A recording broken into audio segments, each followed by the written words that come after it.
Judy, Moody, Martian by Megan McDonald. Illustrated by Peter Reynolds. Who's who? Not Moody, Judy. Stink, Rocky, Frank, Jessica, Mom, Dad, Amy. In a mood.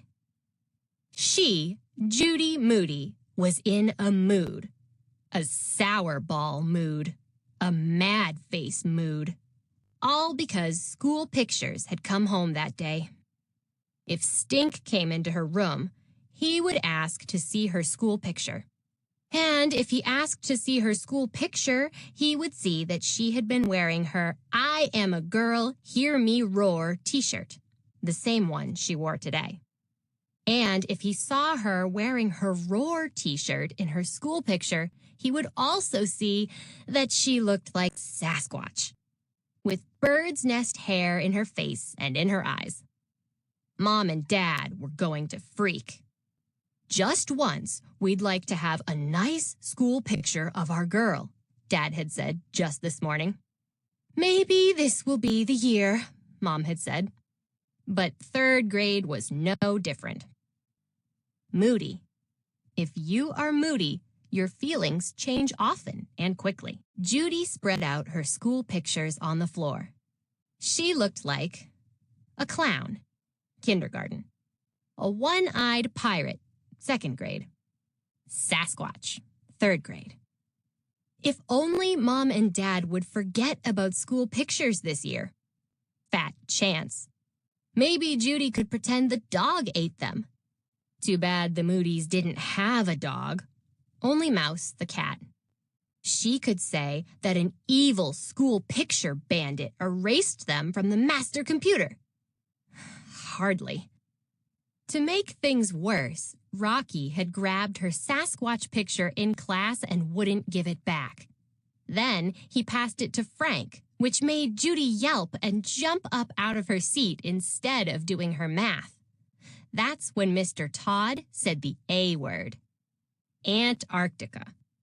The desk in the back of the room where Judy had to go to chill out. For the third time that day. Never in the history of Judy had she been to Antarctica that many times in a row. A donut-sized sicky spot sat in her stomach just remembering it. That's why she, Judy Moody, was in a mood. A finger-knitting, don't think about school pictures, need to be alone mood. As in, by herself. As in, no stinky little brother to bug and bother her like a pesky mosquito. Bzzz. Stink was always in her ear. Pesky. Something that is pesky is annoying. Judy's #1 favorite place to curl up with Mouse was on her top bunk, but Stink would for sure find her there. She crawled over gobs of flip-flops and blobs of dirty clothes to her second favorite spot to be alone, the way back of her closet. She popped a wad of Stink's yard-long bubble gum in her mouth. Don't look at me like that, Mouse. What Stink doesn't know won't hurt him. She picked up a skein of gray-brown yarn and looped it around her thumb. Mouse batted the finger-knitting chain with her paw. Over, under, over, under, back, loop-de-loop-de-loop. Judy tugged on the long chain of apple green yarn that dangled from her left hand. Her fingers flew. She, Judy Moody, was the fastest finger knitter in Frog Neck Lake, Virginia. The fastest finger knitter in the East. Probably the fastest in the whole wide world. Finger knitting was the greatest. No knitting needles needed. She looped the yarn over her fingers. 1, 2, 3, 4, back, over, under, through, just like Grandma Lou had taught her during the big blackout of Hurricane Elmer. Judy's closet was like a secret little room all to herself. It even had a window. A small, round window, just like the kind they had on ships, sailing ships, pirate ships. The ship sailed across the blue ocean, bobbing on the waves under a sky full of marshmallow clouds. Judy and Mouse rocked back and forth as the ship's hammock swung in the breeze, until the ship hit a giant wave and Mouse overboard. Judy tossed her chain of knitting to Mouse. She felt a tug on the line. It was Stink! Judy snapped out of her daydream. Her gum went flying. You scared the bubble gum out of me. Where'd you get that gum? Asked Stink. Nowhere. It's ABC gum. She picked it up and popped it back in. How'd you find me, anyway? I followed the chain of yarn. The long, colorful chain of finger knitting snaked across the bottom of her closet, climbed up and over piles of books and towers of toys, wound around Sock Mountain, and crept out the door. Well, bad idea. I'm in a mood. How was I supposed to know? Clues 1, 2, and 3. Those doohickeys that hang on the doorknob? Oh, I thought you were going to say school pictures. That, too. Somebody's in a mood. Bingo! Can I help it if I don't go around reading doorknobs? Judy looked around and grabbed a fuzzy pillow. See this pillow? This will be my mood pillow. It'll be our signal. If the pillow's sitting up, it means I'm in a good mood. Come on in. But if it's lying down, bad mood. Go away. Much better than a doorknob doohickey. But what if the pillow was standing up and the window was open and a hurricane came and super high winds blew down the pillow and knocked it on its side? Or what if a giant monster bigger than King Kong came and picked up our house and shook it like a toothpick and the pillow fell over? Fine. Judy plucked a marker from her pencil box. She set the pillow in her lap. On one side, she drew a happy face for good mood. On the other side, she drew a frowny face for bad mood. This will be my mood pillow. Happy face means come on in. Frowny face means go away. Judy leaned the pillow against the wall, frowny face out. The pillow has spoken, Stink. The Jessica Experiment. She, Judy Moody, had an idea. A not bad mood idea. She was going to try to be in a good mood for one whole week. Judy asked her friends, "Hey guys, what puts you in a good mood?" "When I do a really good magic trick, like the fake finger trick," said Rocky. He pulled his index finger, pretending to yank it off.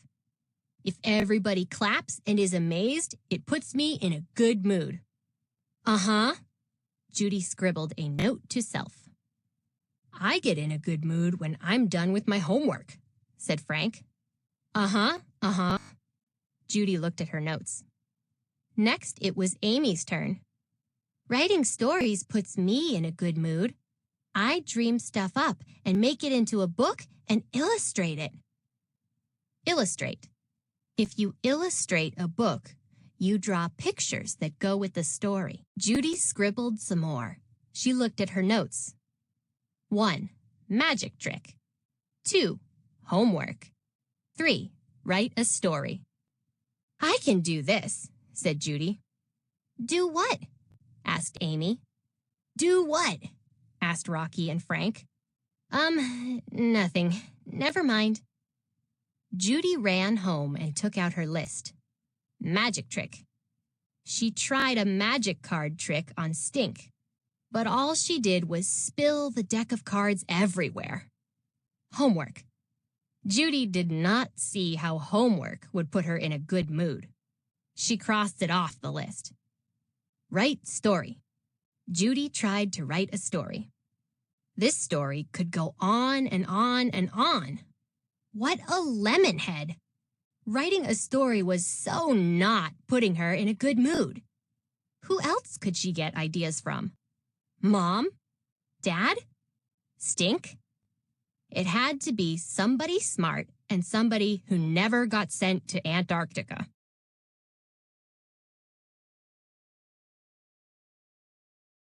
Wait just a ding-dong minute. What could be more perfect than to talk to Little Miss Perfect? Somebody who brushed her hair every day and followed all the rules and got good grades and had never even been near Antarctica. Somebody who had a happy magic 8-ball. Jessica A+ Finch. Of course. Judy could learn the facts about doing everything right all the time. Being perfect was sure to put her in a good mood. All she had to do was study her subject, like a science experiment. She grabbed her notebook and hopped on her bike and pedaled down the street and around the corner to Jessica Finch's house. Ding dong! Judy rang the bell.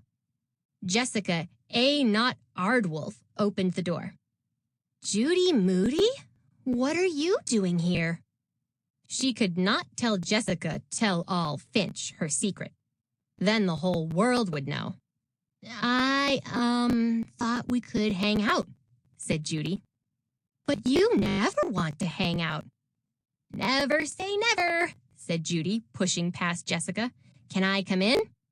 You are in, said Jessica. Well, how about if I come up to your room? Sure, said Jessica. I was just going to start measuring things for Measure Up, our new math unit. But that doesn't start till Thursday, said Judy.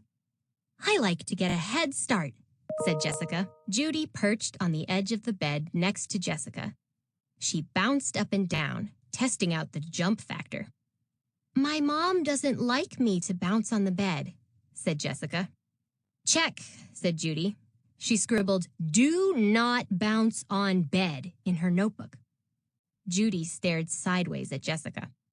Her hair was brushed back into a very neat ponytail, and she was wearing pink. Judy wrote, "Put hair in ponytails and wear pink" in her notebook. Why are you staring at me? Asked Jessica. It's rude. No reason, said Judy. She looked around. The bed was made, and there were 100 million fluffy pink pillows on it. Stuffed animal pigs were lined up in a row on the dresser. So was a piggy bank collection. No books or clothes were on the floor. No arts and crafts supplies were on the floor. No gum wrappers were on the floor. A pink robot poster on the wall said, "Obey." It was creepy, but Judy didn't say so. Your floor is very neat, said Judy. I can see the rug. Thanks, said Jessica. I like my room clean. It puts me in a good mood. Check. Judy wrote clean room in her notebook. Why are you writing stuff down? Asked Jessica. No reason, said Judy, sniffing the air. I smell cupcakes. Do you smell cupcakes?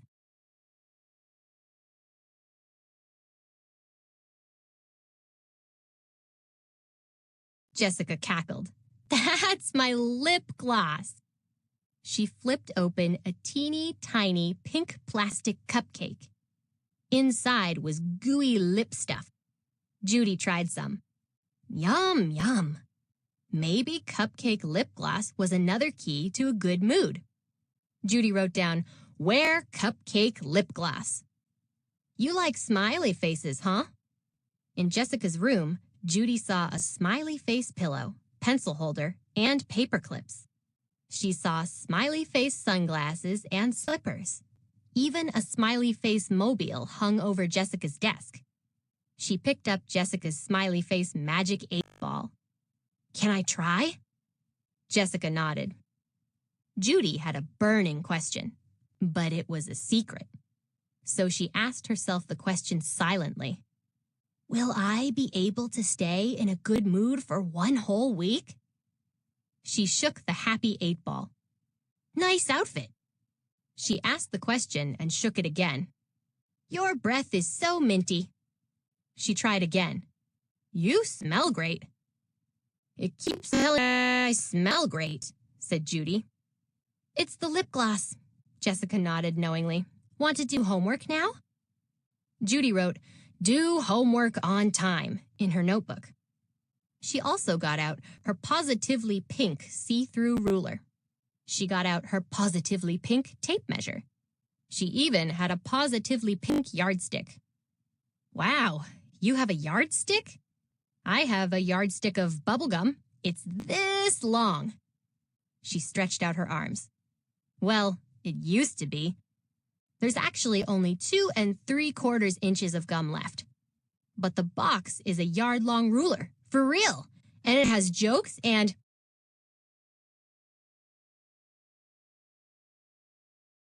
I wouldn't use it for homework if I were you, said Jessica. Judy looked around for something to measure. Do you have a cat? We could measure stuff like the cat's tail, said Judy. Jessica crinkled her forehead. I was just going to measure the carpet. She started to stretch the tape measure across the rug. Boring. This being in a good mood was harder than it looked. Judy's fingers itched. If only she were back in her closet with her finger knitting. She stared at Jessica some more. Do you ever miss the bus to school? Judy asked. Jessica wrinkled her forehead again. Why would I do that? I mean, are you ever late to school? Say you slept late, or read your book under the covers when you should have been getting ready, or didn't do your spelling homework and decided to stay home sick. I always do my spelling homework. I never fake sick. And I have a walkie-clocky, said Jessica. She pulled an alarm clock with wheels from her nightstand. It beeps like a robot and jumps off my nightstand when it's time to get up. I have to get out of bed to chase it around. Can I try? asked Judy. Sure. Jessica set the clock to go off in 1 minute. They waited. They waited some more. Beep! Beep! Walkie-clocky leaped to the floor. Out of bed, sleepyhead. It zoomed across the carpet. Up and at 'em, madam. It zoomed under the bed. Rise and shine, friend of mine. Judy chased it all around Jessica's room. Wow, said Judy. It walks. It talks. It rhymes. It chimes. She wrote down, get walkie-clocky so I'm never late, in her notebook. That was fun. Let's do it again. This time, it's not really a game, said Jessica. She put the clock back on her nightstand. Come on, let's do our homework. Judy looked at her to-do list. She had a lot to do if she was going to stay out of Antarctica. She had a lot to learn about being in a good mood. I can't, said Judy. I have to, go finish my science experiment. Science experiment? Jessica sat up straight. Her eyes got wide. What science experiment? We don't have any. But Judy was already down the steps and halfway out the front door. Yippee-skippy!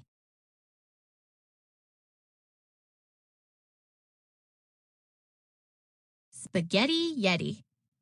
First things first. As soon as Judy got home, she pulled her hair back into 2 Jessica Finch ponytails.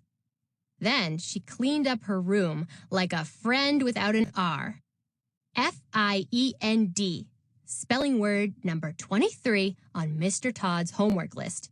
Definition, maniac. She huffed and puffed, picking up books and games and art supplies and stuffed animals. Yawn-a-rama. Mouse watched her every move. She huffed and puffed more, putting away shirts and shorts and socks and pajamas. Boring times 2. Mouse pounced on a sock. Give it. It's not playtime, Mouse. I wish. She even tossed her finger knitting into the closet. Jessica Finch was cuckoo for coconuts if she thought cleaning your room could put you in a good mood. Next, Judy did her this week homework. Read, read, read. Spell, spell, spell. Multiply, divide. Done. Doing her homework on time did not put her in a good mood. Now what, Mouse? Judy asked. She checked her notebook. Eureka! She, Judy Moody, had an idea. Judy dug and dug like a badger to the way back of her closet.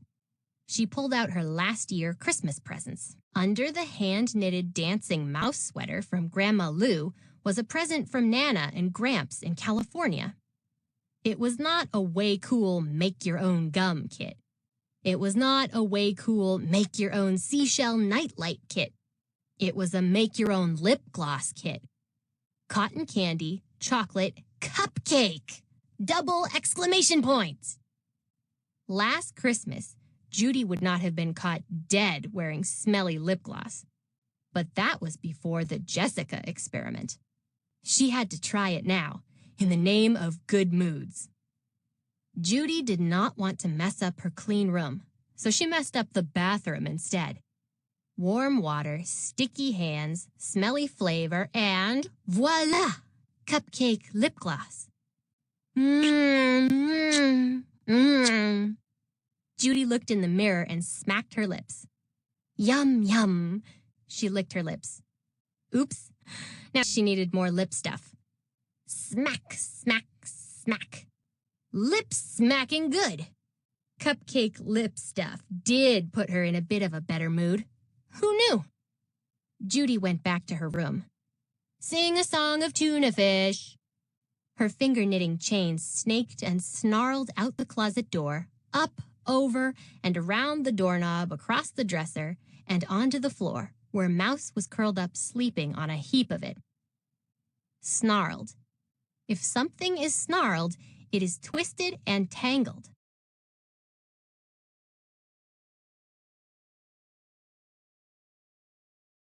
Judy tugged an end out from under Mouse. Who yarn-bombed my clean room, Mouse? She said. Don't even try to say it was Stink. At last, she had time for her new rave, finger knitting. She went to her closet to get some more yarn. But there was no more yarn. Not one ball, not one skein, not even a snippet. She was O-U-T out. Judy ran downstairs. Mom! Mom! Can we go to Bullseye? It's a yarn emergency. Sorry, honey, said Mom. All this yarn costs money. Let's wait and ask Grandma Lou for some yarn next time we see her. But... Judy was about to say it was so not fair. Judy was about to say she could not wait. Judy was about to stomp up the stairs. But that would mean she was in a mood. Not a good mood, a bad mood. Judy dashed back upstairs. Her frowny face mood pillow glared at her. It was only GMD number 1, Good Mood Day number 1. Judy had to be stomp-free for the rest of the week. This being in a good mood all the time sure was not as easy-peasy mac and cheesy as it looked.